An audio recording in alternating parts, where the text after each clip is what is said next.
प्राचीन काल की बात है। भगवान शिव के परम भक्त थे आर्षि भृंगी। उनकी भक्ति अत्यंत कठोर थी।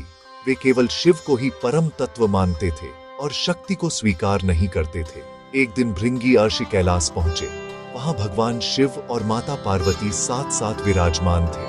देवगण दोनों को प्रणाम कर रहे थे, पर भृंगी आर्षि ने केवल भगवान शिव को प्रणाम किया और माता पार्वती की ओर देखा तक नहीं। यह देखकर माता पार्वती को पीड़ा हुई, किंतु उन्होंने कुछ कहा नहीं। वे शांत रहीं। अगले दिन भृंगी आर्षि पुनः आए।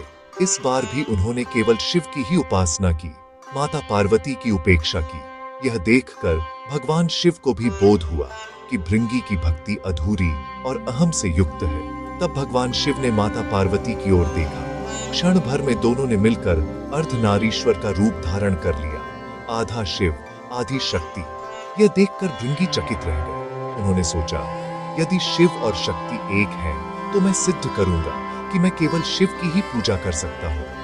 भृंगी आर्षि ने अपना रूप बदलकर एक चूहे का रूप धारण किया और अर्धनारीश्वर के चारों ओर घूमने लगे, यह सोचकर कि वे शिव और शक्ति के बीच से निकल जाएंगे। पर वे जितना घूमे उतना ही सत्य प्रकट होता गया। जहां शिव थे वहां शक्ति थी, और जहां शक्ति थी वहां शिव। कोई मार्ग नहीं था।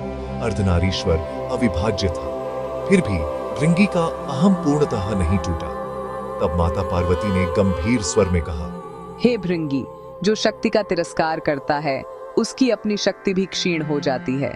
और उन्होंने शाप दिया, तुम्हारी सारी देह बल और ऊर्जा नष्ट हो जाए। क्षण भर में भृंगी का शरीर दुर्बल हो गया। मांस गल गई, हड्डियां उन्हें संभाल न सकी।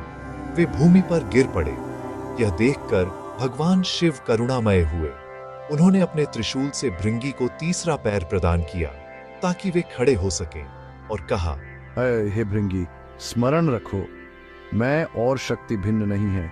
जहां शक्ति नहीं वहां शिव भी पूर्ण नहीं। तब भृंगी आर्षि का अहम पूर्णतः टूट गया।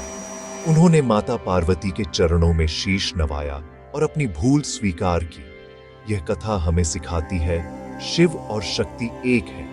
एक का तिरस्कार दूसरे की साधना को भी अधूरा कर देता है। जय मां पार्वती, जय आदि शक्ति, जय शिव शक्ति।